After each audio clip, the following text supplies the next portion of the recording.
Reglas para multiplicación de variables y números. Al finalizar esta lección podremos escribir de forma correcta expresiones algebraicas que contengan multiplicaciones. Antes de empezar, recordemos que cuando en un término los coeficientes y las variables no contienen ningún signo más, menos o x o de división entre ellos, vamos a asumir que entre ellos hay alguna multiplicación, como en el ejemplo que vemos acá. 3RST, no hay ningún símbolo entre ninguno de los términos, de las letras o números, entonces todas se están multiplicando. Recordemos también que hemos de notar que siempre en nuestros términos el coeficiente aparece primero, pero eso tiene una razón y vamos a ver a continuación a qué se debe esto. Entonces tenemos reglas para escribir multiplicaciones en una expresión algebraica.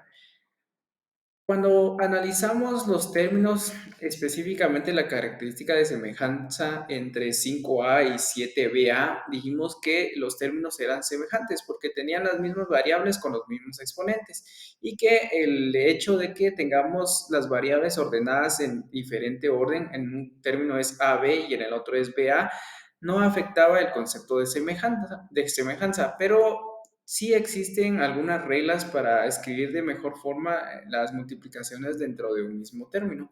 Y esas son las siguientes. Es que, como vemos en el álgebra, nunca vamos a escribir en un mismo término el símbolo de X para simbolizar la multiplicación, tampoco el punto o el asterisco y muy pocas veces los paréntesis. Entonces vamos a omitir todos estos signos que indican la multiplicación de forma explícita y lo vamos a dejar de forma implícita dejando ningún signo, ningún espacio entre los coeficientes y las variables. También como segunda regla tenemos que siempre vamos a colocar primero el coeficiente con todo y su signo y como tercera regla, para dar un poco más de orden a nuestros términos, vamos a escribir las variables en orden alfabético.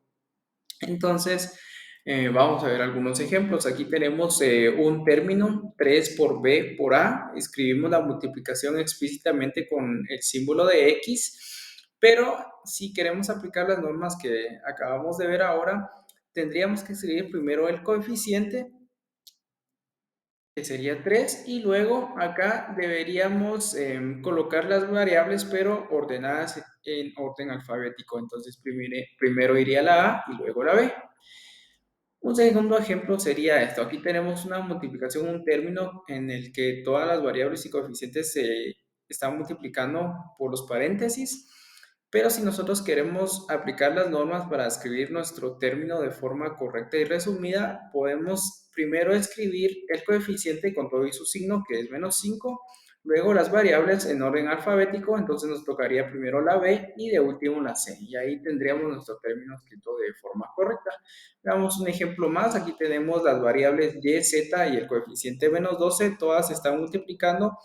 Así lo estamos indicando con el punto, con el asterisco y con los paréntesis. Entonces, para ordenarlo de forma correcta, escribimos primero el coeficiente con todo y su signo, -12, y luego las variables en orden alfabético. Primero y luego z. Ahí tenemos nuestro término escrito de forma correcta. Veamos algunos ejercicios de aplicación. Para calcular el área de un rectángulo existe una fórmula general que es que vamos a multiplicar la base por la altura. El área es todo el espacio físico que ocupa una figura geométrica y en el caso de nuestro rectángulo lo podemos saber multiplicando la base y la altura, ¿verdad? Que son las dos dimensiones que tienen nuestro rectángulo. Entonces en este ejercicio vamos a encontrar la fórmula para el rectángulo que se muestra en la siguiente figura, un rectángulo de base que está descrito con la variable y la altura que está descrita con la variable o el término 3x. Entonces sabemos que nuestra área se calcula como base por altura. Entonces en vez de base vamos a tener la variable y en vez de altura vamos a tener el término 3x. Entonces nuestra área nos quedaría yx 3x. Entonces la X acá la estamos utilizando en medio de los dos términos para expresar una multiplicación. Entonces, aplicando las reglas que hemos aprendido, vamos a ver que nuestra área nos queda 3xy. Primero el número y luego las variables en orden alfabético. Veamos un segundo ejemplo de un ejercicio de aplicación. Veamos que también existe una fórmula general para calcular el volumen de una caja. El volumen es todo el espacio en tres dimensiones que ocupa un objeto. Entonces, para una caja, nuestra fórmula es la base por la altura por la profundidad. Y en este ejemplo queremos calcular el volumen de la siguiente caja. Tenemos esta caja con una base Z, con una altura W y con una profundidad de 4. Entonces, estas dos variables representan dos de las dimensiones y la profundidad la vamos a representar con el número 4. Eso es lo que mide o las medidas de nuestra caja.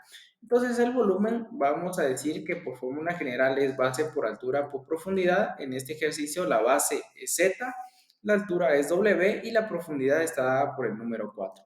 Entonces, nuestro volumen es Z por W por 4. Aplicando las reglas que hemos aprendido en esta lección, tenemos que escribir primero el coeficiente y luego las variables ordenadas en orden alfabético. Entonces nuestro volumen nos quedaría de esta forma, 4 por W por Z.